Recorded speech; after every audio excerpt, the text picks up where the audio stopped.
Stand below 3,000. See the reverse. Sky 40 Center 102. Sky 48 Center, when you go into gate alpha. Exactly, yes, sir. Sky, the box. Seat available. 47 1 Alpha 2 occupied. Continue taxi on hotel to the east side of Gulf Lake on 180 and hold for taxi to Gulf Lake to the west. Vision 10, my contact still kind of project again. Thank you, have a good day, Vision 210. SoCal departure, Vision 210, Mike, out of 2,100, climbing to 5,000. 210, Mike, departure radar contact, maintain 5,000. Maintain 5,000, Vision 210. Beautiful up at the top there. All right, just a quick little intro. Just gonna get this going. Just a quick little intro to flying the Vision Jet out of LAX. We went there for fun. Just go in, come around, park, go inside for a few minutes, get some candy from the FBO, and then come back up. Yeah, it was. So that's just the start of that. Just to kind of give you a little idea, we went there because I used to fly out of LA quite a bit and just wanted to play with the jet, to go in there a little bit. Today, we're going to, I've spoken at these events for a few times, and more on the fundamentals of flying, how to fly an airplane, how to get all the basics and stuff. So today we're going to go to the other end, is how to operate an aircraft, a complex aircraft, more efficiently, like a professional pilot or an airline pilot. And so that's what we're covering today. We'll go through mastering flying with a brief introduction. Flow patterns, that's going to be the main thing that we're going to discuss today, how to operate the airplane through flow patterns. And you have access to any kind of airplane out there in the simulator world, so you can practice this. So I'm going to give you an idea how to do that and how we do it. Then there's mental checklists, written checklists. Written checklist is just that, it's a checklist, not a do list. So the flow pattern is what gets you operating the aircraft more efficiently. Build your proficiency, accuracy first, so you focus on accuracy. We're going to go through the flow pattern a couple of times, and so you can get an idea of how you can do it in your sims. Whether you have a full built cockpit, partially built, or whatever, you'll be able to do that. And then get the accuracy first, get an understanding of what you're doing when you're flipping the switches, and then the speed will come after that. Then afterwards, we'll talk about some of the video textbooks I have and manuals and syllabi. That first little clip that you saw, I've got about 10 terabytes of that type of stuff. So pretty much fun. I just haven't edited yet, all of it. It takes a little while. How you doing? Doing well, doing well. A little background, myself, I lost count, I think 7 or so type ratings. So I've done this quite a bit and developed the flow pattern quite a bit, because you need to in order to operate those type of aircraft. I'm a CFI, IIMEI, and now a DPE, so I can give you your pilot certificate if you want, if you're willing to take an exam with me. Okay. A lot of simulator time. I've done a lot. I started with Microsoft Flight Simulator 1, and just the line work. It was, I thought I could use it, but then I went ahead and used some Nebraska 101G, and then some of the others. Currently, I use FSX, X-Plane, Prepared. I still use FSX a little bit for some of the other stuff. Looks like it goes to sleep on me. So simulation is an excellent tool. I use it quite a bit to practice and so forth. So how do you develop this proficiency, and how do you operate a complex aircraft? First, you have to understand and apply the flow patterns. The flow patterns will then get you to understand what you are doing with each switch, with each dial, what you're looking for within the system of the aircraft.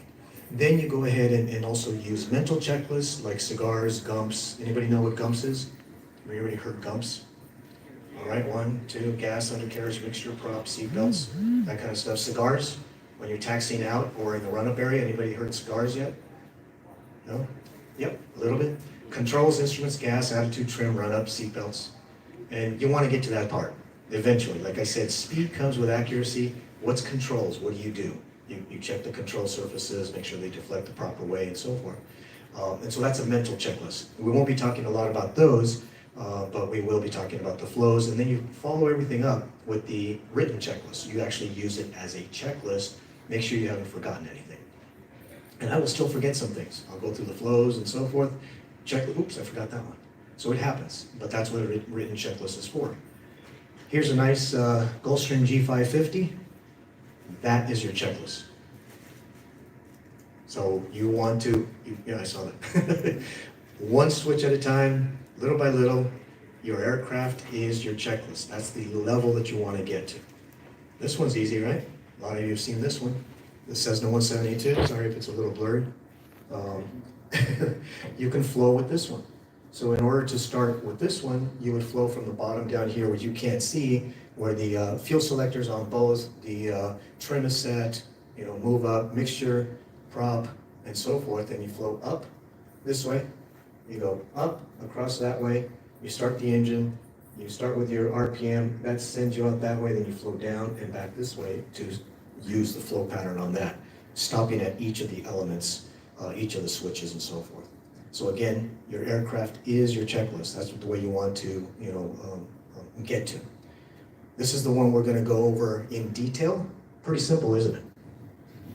It's the overhead for the G4, the Gulfstream G4. So we are going to go pretty much in depth in that one. So if you're willing to follow with me, you don't have to, you can do it mentally, but you're going to just follow 4 elements, okay? With your hand, you can just go 1, 2, 3, 4. Can you do that? Can you go? And notice I'm not pointing anything specific, am I? That's intentional, okay? If you want to, follow along with me with your hand, because we're going to go in detail what we're doing here. So let's try this. 1, okay, cool, all right. 2, 3, 4. Notice it's not all in one thing, awesome. 1, 2, 3, 4. Now, what am I doing? I'll go over here first. Master start, that's 1, right power 2, left power 3, aux power 4. You guys can all do that, can't you? It's simple. That's rote. In levels of learning, rote is first, understanding is second, you go deeper into that, and then application, you start doing it, and then correlation, how does it relate to another aircraft? So that's what we're going to be doing. Your flows start with 3 to 4 items. Real simple. If you got 5 items, do 3 and 2. And in this case, we can do 4. We're going to do 4. We're going to do here 1, 2, 3, 4, and then over here. And that could be 2 and 3, you know, the other 2, or a combination of items. And again, we're going to go in detail with this, and this way you can accomplish 30 or more items with a flow pattern in order to operate a complex aircraft. Okay? This is the flow pattern that is established and instructed and given to Gulfstream 4 pilots, G4 pilots. You see the 1, the 2 actually has 3 items, don't it? You're going to do 3 items on that one. Then you flow to number 3, which has 2 switches, and then 4, which has 1 switch and some verification, and we're going to go through that also. So first, you're going to get to see how it's done after starting the engine flow. So here, verify, there, verify, off, right there, come here, on, overspeed, and overspin, on, off, on, verify flows, come down here, flight, test, get pressures, pressures, they decreased, that's a good test. To here, verify those. These are okay. Sometimes this comes off, so we would make sure it's armed. Push that, there you go, armed. All that's good. And then here, flop, and we'll go to 20. And verifying over here that we got the flap selector, the flap indicator to 20 and stab to 20. So that's what we do right there. Okay. So now we're going to test the spoilers. So these 2 are back, and this turns on. They come up, down, down, down, you're still down, take this off, ground spoiler test, you get a red ground spoiler light right here, and a no ground spoiler light up there. That is a good test, and that takes care of that one. That's back to normal. This one comes back. Come over here to the test page, and there. So that's the test page. Okay, so we're going to test page right here, sea level, and what you're going to see here is the co-pilot will be testing this also, and we go down here to this right here, and so then we get this up here, sea level test. So hit it, go down there, see how it's moving down there.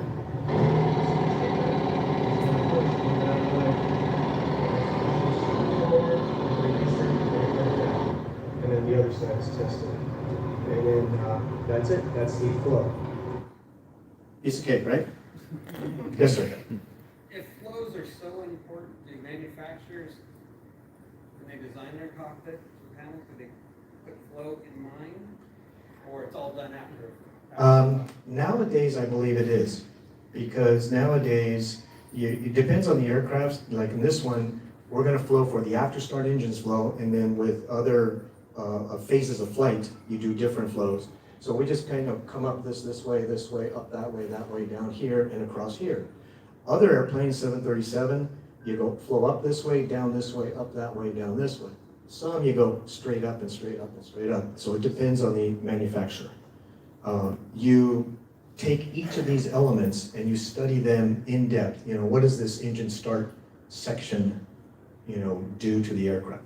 What are you operating when you're doing it? Normal, abnormal, and emergency. So you go in depth.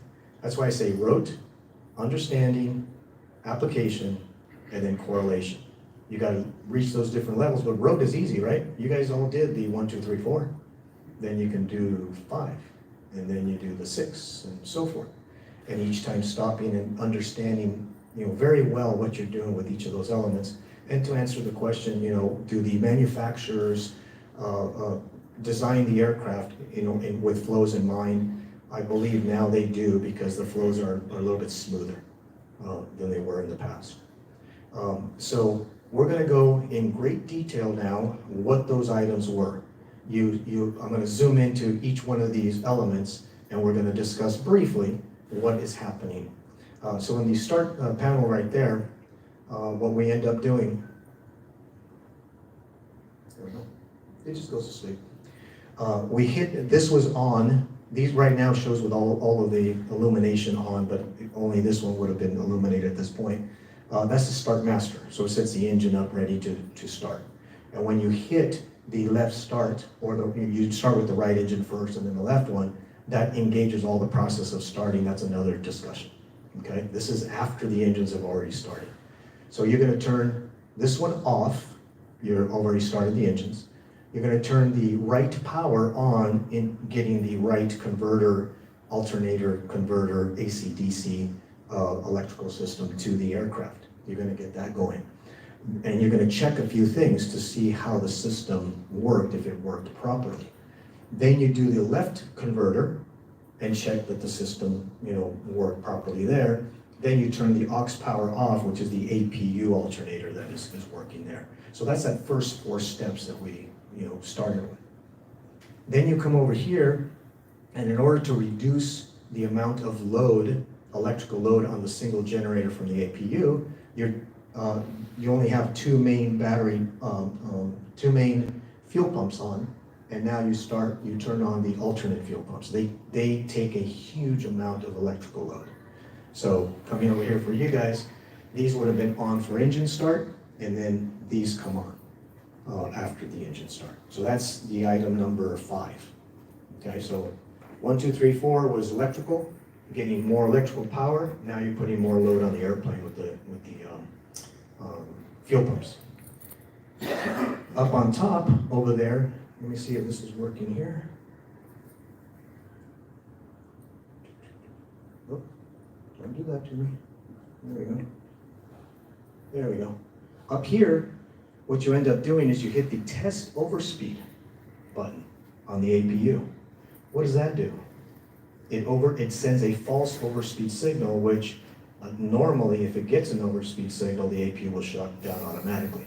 So you're testing the automatic system at the same time as shutting the APU down. And the master's gonna stay on, it gives a 110 RPM signal. The APU will start shutting down, and then you continue with the next item, which is up here with the bleed air. On the bleed air, you've got bleed coming from the APU to the system, and this is open to start the left engine. And now you're going to turn the left engine bleed on, the APU bleed off, the right engine bleed on, and verify the isolation valve has closed. Because you don't want too much bleed going across the manifold, just single bleed to the pack. What is this one? So in this case, you're gonna have single bleed coming down to the pack, single bleed coming to the pack. They're already on, they're automatic on and off during the engine start. That's what the start master does. Continue down. This is in the landing mode, and the valve is open. You put it to flight mode, and the valve starts closing. And that's what you're checking when you do that one. Come over here, turn on the engine bleed. You should get about 12 PSI of bleed into the engine, testing that you can have engine anti-ice. How often are we going to get into icing conditions with a jet? Often, right? Often. You're going to climb up through freezing levels and precipitation, and you're going to be needing to use the engine anti-ice. So you verify that the bleed gets above around 12 PSI. You turn on the wing. That's going to bleed the bleed system, and the PSI comes down, indicating that those valves opened. Then you turn them back off, and you turn the engine bleed back off. Down here, you verify that the hydraulic system, see if I can, do you see a mouse in here? No, you don't see a mouse. So I'll just go both sides. You verify that the hydraulic systems are armed, the utility and the aux pump are armed, and then you turn all the electric anti-ice switches on. So these two are now armed, and then you turn this all on.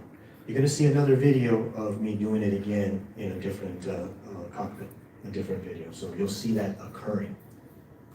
Over here, the emergency power, it does its own thing. It comes on and off on its own. So you have to verify that it's armed. And so the center switch you have to push and hold, it'll arm the emergency power. Down here, you come down to the flap switch. You select as the captain 20 degrees of flaps, and the flaps start moving. And you should see the indicator over here moving. On the indicator over here, the flaps come down to about 8 degrees. At 8 degrees, the stabilizer starts moving. That's what you're verifying. And then you continue on to 20 degrees of flaps. So you'll see a lot of times in the Gulfstream world, you'll say stab moving when you apply flaps. About 8 degrees, somewhere like that, the stabilizer starts moving, and then they both move simultaneously to 20 degrees of flaps. Here we're going to talk about that ground spoiler test. It's a very important ground spoiler test. The two throttles are all the way back. We're going to flip some switches over here, and I will discuss what we do there. You're going to follow along on this one, okay? Right. Follow along. So both throttle levers all the way up back, and then over here we're going to be arming the ground spoilers, looking for some stuff, turning them off, and then doing a ground spoiler test switch. So, follow along here. Okay, everybody can do this, right? Come down here, push the button. It's easy, right? Okay, so you push the button. Now with your hand on the throttles, with this hand you push up, pull back, and that's about it. That was hard, huh? So push a button, push up, pull back. And when you're doing that, you say you push the button and you're looking at a little mirror. You have a mirror on the side of the aircraft so you can see the rear view mirror for other airplanes catching up, right? No. You're looking at the wing for the ground spoilers. That's what the little mirror's for. So you push the button, all the ground spoilers come up. You push the throttle forward, they all go down. The right throttle forward, they stay down. Left throttle back, they stay down. Come down here, and this is you push this one to turn it off. Okay, then you push this, the test one, and the ground spoiler should stay down, but you see a couple of red lights, a cast message, and then another red light up above. So that was pretty hard, wasn't it? So, how many steps did we do there? 20? 6? Okay. We push the button, 1, 2, 3, 4, 5, okay? And that's about it, and then if the test is done, you pull it back. But, and that's what these are right here, the ground spoiler test and so forth. And then here is all the steps that are discussed and described to you what you're doing. Can you imagine this? When you first see this, you're like, what am I doing? But that's the power of the flow. Can you imagine trying to do this, reading each of these items, what are we doing? Ground spoilers are stowed. No ground spoiler light extinguished. Ground spoiler message not displayed. Ground spoiler unarmed message displayed. Ground spoilers symmetrically deployed. No ground spoiler light may flash momentarily, blah, blah, blah, blah, blah. Okay? That's where you now have to go from rote to understanding. What am I doing? What am I doing with this airplane? Then it's application where you are just doing it very fast. A lot of steps very, very quickly. Very important test. Because if those ground spoilers are up and you try to take off with the airplane, you're not going to take off. You have no lift on that airplane. Come on, there you go. And unfortunately, a few months ago, that happened to a G4 departing out of South America. They had worked on the airplane. The spoilers were up on the taxi out, and they have a video from one of the cameras that the spoilers were still up as they're taxiing out. Unfortunately, they tried to take off, they didn't make it. So this is very important to understand your flow pattern and then what you are checking. Stall barrier. Well, that was interesting. We wanted it dimmer and it got brighter. So here you're testing the stall warning and stall prevention of the aircraft. When the captain hits this button right here and the co-pilot hits that button right there for altitude, actually for sea level also, both sea level and both altitude, two different tests for low level and high level flying. And the stick shaker will start shaking. I'm sure you guys have heard of that for the 737 and so forth. And it'll start pushing. And then you disconnect the autopilot button and you can override the push. And that's the test that you do there. So remember, your cockpit, your aircraft is your checklist. Develop things with flow patterns and then follow up with mental checklists and written checklists. Here, you'll get to see another version of the engines are started, they're stable. After starting, engines will come up here, and right power comes on, check. Left power comes on, check. Aux comes off, come over here. Both alternate boost pumps come on, overspeed. Watch that went to oversped. Let that come down. This one comes on, off, on. Verify this one out. Come down here. Goes to flight. Come down here. Verified armed. Right there. On. And arm this. Right there. Come down over here to the flat panel. Move it to the 20 position. Flaps 20. The flaps are moving. At 10, the stab begins to move. There it is, stab is moving. And 20 degrees is indicated. 20 degrees indicated. 20 degrees selected, 20 degrees indicated. Both power levers are idle. The ground spoilers armed. The ground spoilers came up. They went down. They're pushing this up.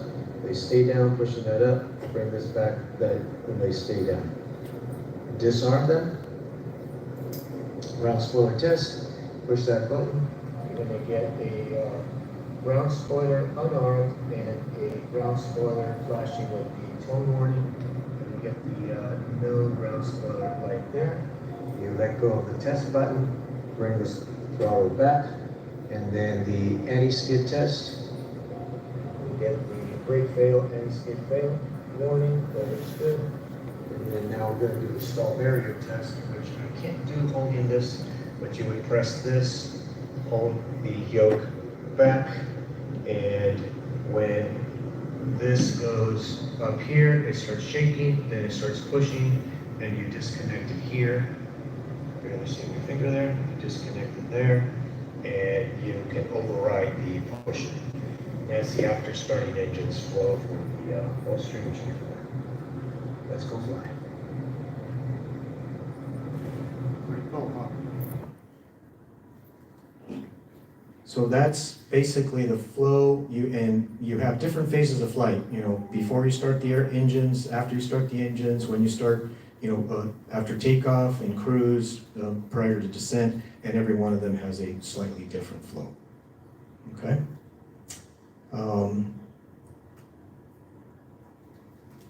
We have ProPilot Aviation and SkyRoamers. That's like 3 companies.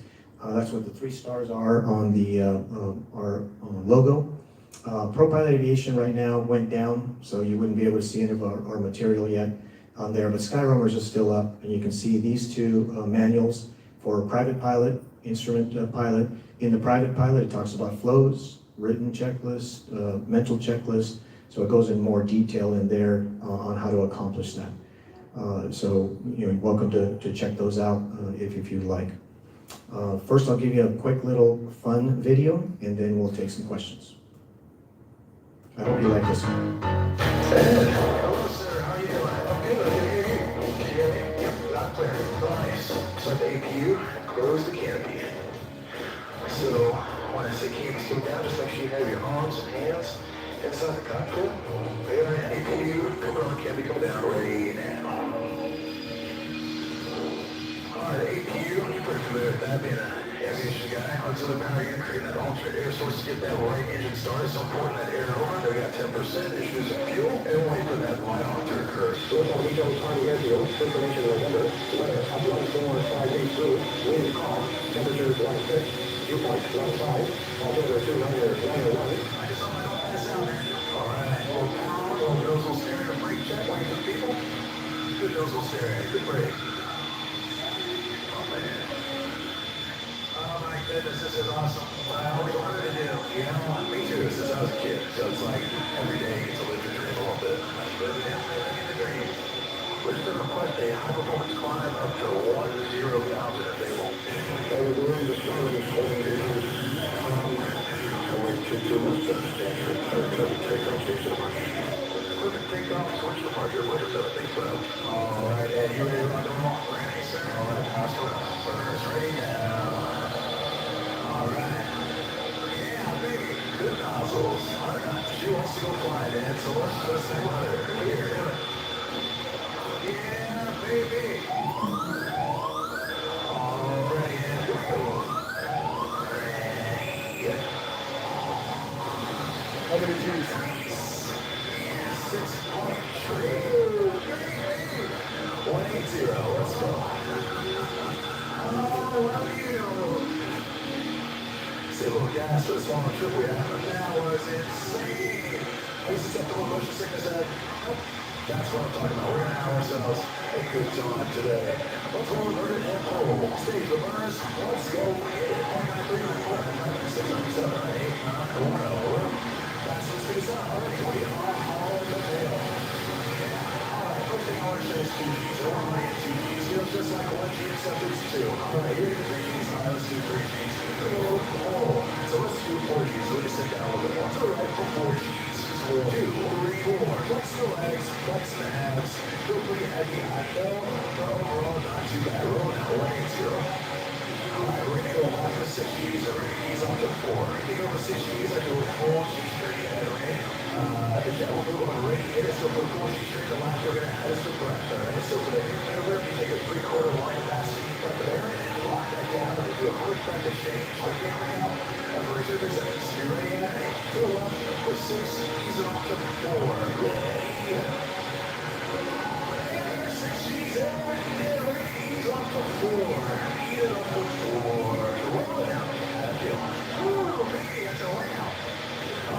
have some weight changes going on, so you can see, notice when you look at our scope shadows, we come right down, just how much.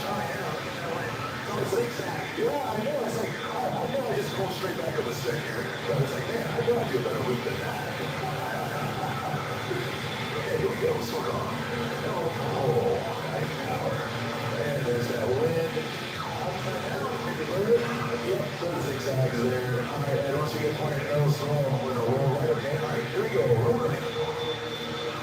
And we're upright. Once we go on our scope trail, we're gonna maximum full level, okay? Everything you got, and monkey straight.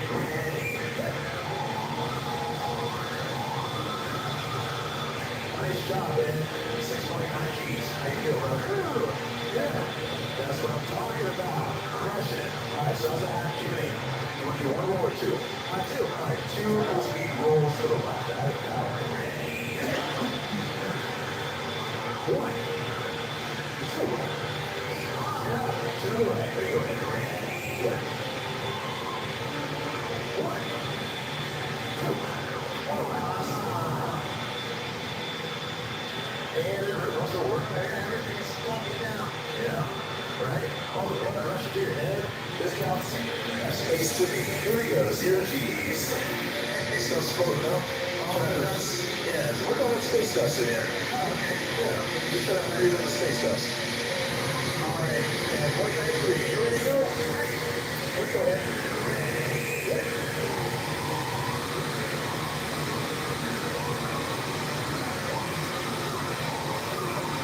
Nice job, man. Nice job, brother. Hey, you can stop the show now. Nice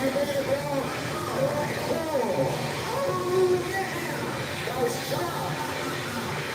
Gotta 7.5, 7.5, and wow, big G monster back there. And then my mouth got drier.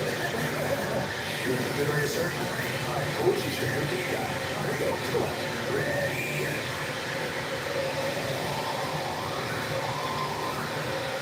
All right. Hey, you can probably just use the legs and the abs to keep the gray out. That's about 4.8 Gs. You know? Are you still with me? Perfect. All right. 4 Gs. And since I'm saving gas, I'm going to roll this out. And then right till you remember, understand the red roofs. Go right there, everybody. Here we go. And we got ready.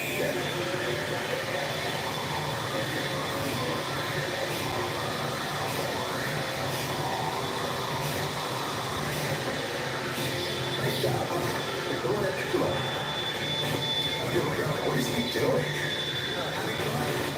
You're gonna save this one. Let me do it. Yeah. Nice. Good nose steer, good brakes. Forward. I was gonna ask you to sign my logbook. Oh yeah, I'll have to bring it out. All right, we are back. All right, can you do me a favor? Yes, sir. Can you save your seat in the back for me? You betcha. Oh my gosh, man. This is fantastic. I am so glad you enjoyed yourself. It's not often I get to share the cockpit with a fellow aviator that knows what's going on. We can just sit back and enjoy it. Enjoy the process. Have fun. Yeah, it's fun. I think the opportunity, and it's once in a lifetime deal for me. Delta Charlie Bravo. I think that was cool. That was I began to bring out just a tiny bit for a second, and I almost forgot to do the hook. Once I got it, it came back. That's what I'm talking about. You're just a real athlete. Oh, thank you. Good training.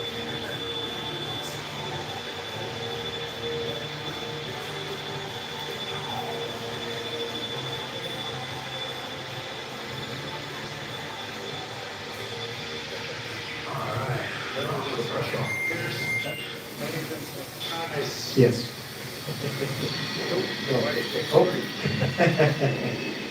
Hope you guys like that. That was a once in a lifetime thing, as I said. But, no? Oh, because it wasn't you. Okay.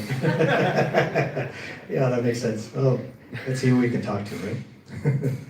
All right, so I thought that'd be just a little bit fun to kind of see, some of the fun that we can have out there. That's the airplane that I flew in, the upside down one, the Blue Angel 7. So now, with respect to flows or anything I covered, got some time for some questions? Any questions? Don't be shy. Yes. How do I get up there? Right? Yes. Related to what somebody asked before about the manufacturers creating or suggesting the flows, but still each airline creates their own procedures, their own flows, independent from what the manufacturer. So the question is, with respect to the manufacturers creating the flows and designing the aircraft, for that. Again, I believe that they do have the entire cockpit set up so that you can develop your flows. I flew for United Airlines on the Airbus years ago, and I got into America West, and I watched them. I'm sitting in the jump seat, and I'm like, what are they doing? I wasn't following along, and I was really trying to, okay, what is their process? So they were a little different, and as long as you as long as you execute the flow with the importance of the aircraft systems, you can do it, this way or that way. So America West was doing it their way. The airline or the manufacturers will give you a manual, an AOM, but a lot of times the ones that I've seen do not have flows. They just have checklists. And in many of them, I see the engineering side of the checklist of execution of the switches and systems and so forth. And then, a flow can be developed. For example, you can turn this on, or this on, or this on before that, okay? Or you better turn that on first in order to get these to work. But as we've progressed, and they, every airline uses flows. Every corporate department and charter, uses flows.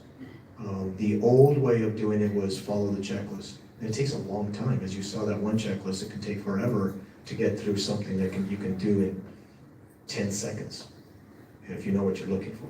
So that's what I mean. The speed comes later, accuracy comes first, knowledge of what you're doing, how you're operating the aircraft is first. But as you saw, you can sit there and just go, okay, I see 1, 2, 3, 4. Where is it? What do I do? How do I do it? 1, 2, 3, 4. Okay, what am I doing? And so go in that manner. But yeah, I believe that most of them do, kind of now design them, to be able to flow. Question? To your point is basically it's repetition. You do it often enough, and then you develop, you follow the flow, and then it just becomes a second nature. It's like Yes. in-memory items. Repetition, yeah. And in aviation, we get to the point where they say, you don't want to get complacent, because you can get too complacent, and you can get too comfortable, and you want to always stay alert. A flight from LA, I did LA to San Diego 6 times in a day. At SkyWest, 11 leg days. And so I knew the frequencies like the back of my hand along the entire West Coast. And so one day, going from LA to San Diego, we get a frequency change. So I tune in the frequency, and I flip the switch over there, and I check in, and I go, oh, I know the next frequency. So I tune that frequency in, and I hit the button to switch it. So I'm on the wrong frequency. Yeah. And we're sitting there flying along, and I look, I'm like, you know what? We should have gotten handed off right about here or a little bit before. And I look at that, and I'm like, ooh, I know what I did. So I flipped it back. I said, hey, do you want us to switch over? Yeah, we've been trying to contact you. Sorry. Go back and then switch. Yes. I've even heard that due to the design becoming so automatic, that some of the cockpits are designed not to be so easy to flow. They want the pilot to be involved. Is that true to that, or? I don't think so. The G650, one of the latest ones, now they have the G600 and the 700. But if you look at the overhead panel, it's not as busy. You saw the G4, a lot of switches. Now you have 2 switches for the electrical panel. A lot of automation where we would, turn buses off so that other buses can work and so forth. But now the automation can take care of that or you can go through the software side of things, the other controllers to get certain abnormal or emergency. But we're still doing flows in the 650. And we're still operating the overhead. It's just simpler, less switches. I think that it's more about pilot interaction with the system. If after 20 minutes you have to do something this way. Yeah. If you don't do something with the airplane, it's gonna Remind you, bing, then it's gonna do something else, and it's gonna really wake you up. So yeah, they don't want you to, the airplane doesn't want you to go to sleep. Don't touch a button, don't turn a knob, it's gonna start waking you up. Yeah, definitely.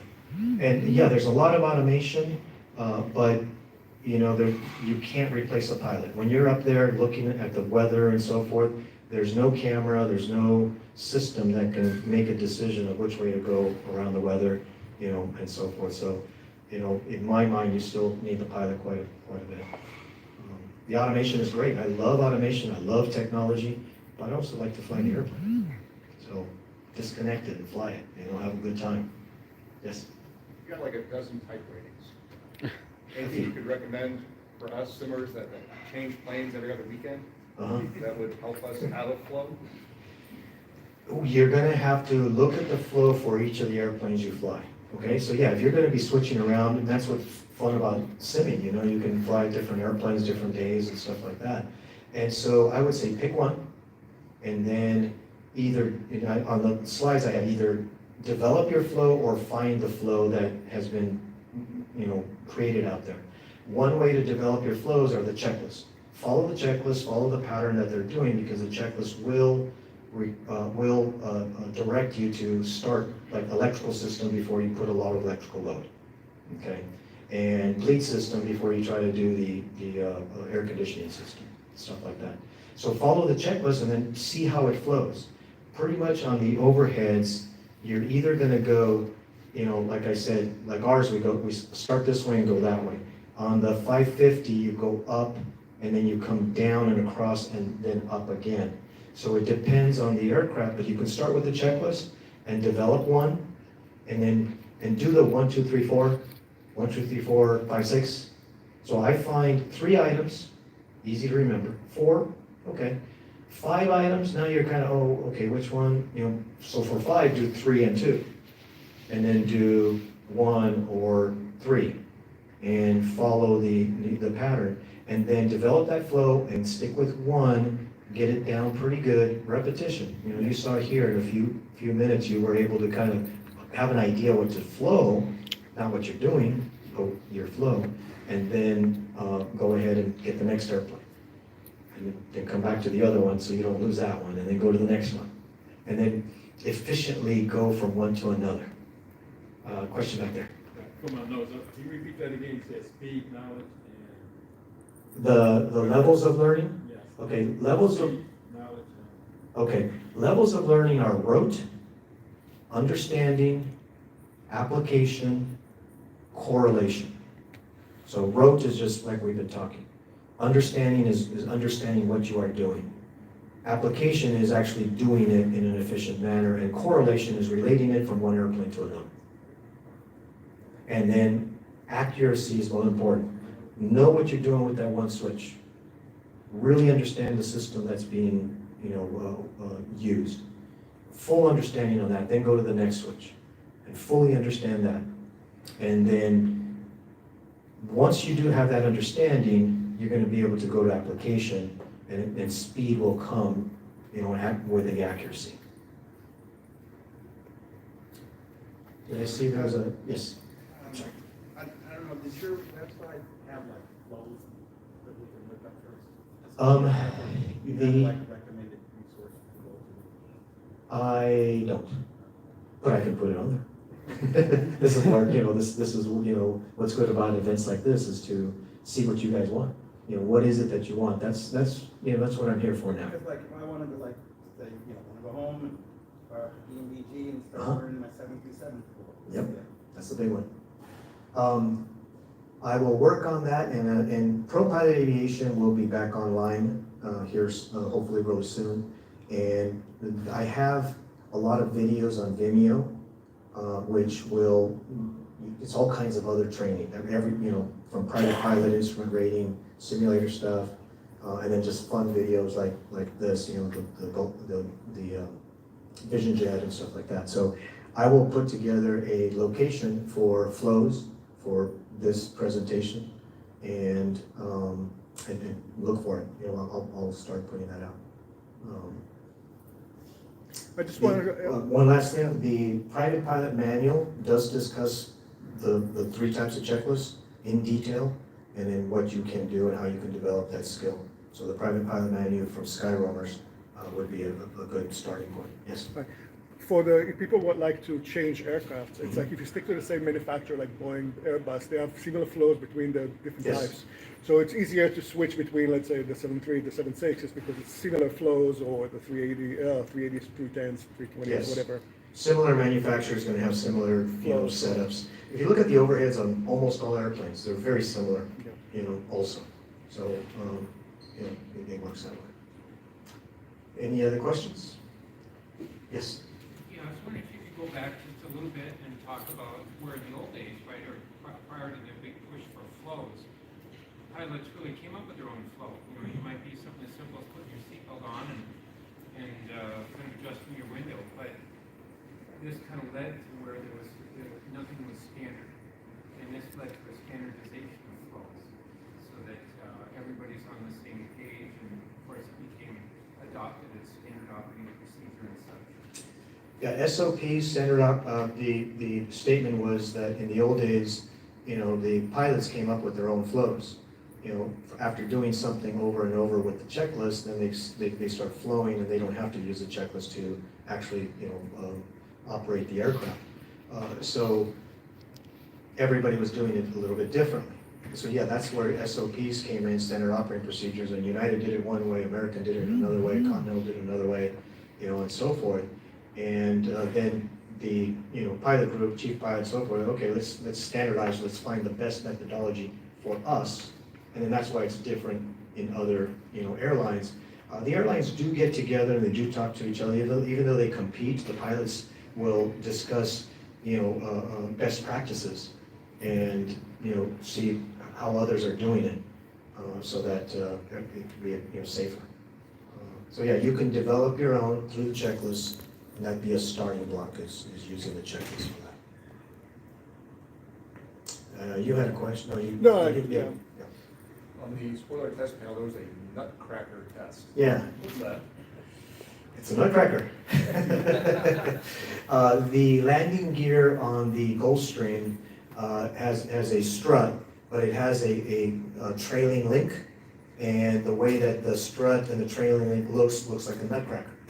Okay, and so the nutcracker, they call it the nutcracker, and they call them a boot strut for the pressurization air conditioning. It was just the terminology that Gulfstream used for that part. The nutcracker is also an air-ground switch, is what we call it now. It's a squat switch. That's what the nutcracker switch is. And the nutcracker switches on the gear will enable you to go to air mode or ground mode, and systems will transition to different operating modes. And if the nutcracker fails in the ground mode when you take off, you can't get the gear up. So you can override and get the gear up, but the pressurization is not working. So you have to hit that nutcracker switch and hold it while you know exactly where the circuit breaker is and pull it to go into the air mode. That's just one of the systems. It's so much fun to learn these airplanes. It's a blast. You said you're on Vimeo. I'm sorry, say again? You said you're on Vimeo.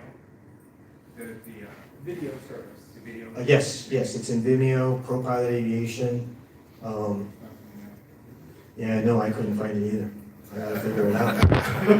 The other day when I was trying to put it up here, I'm like, what's going on here?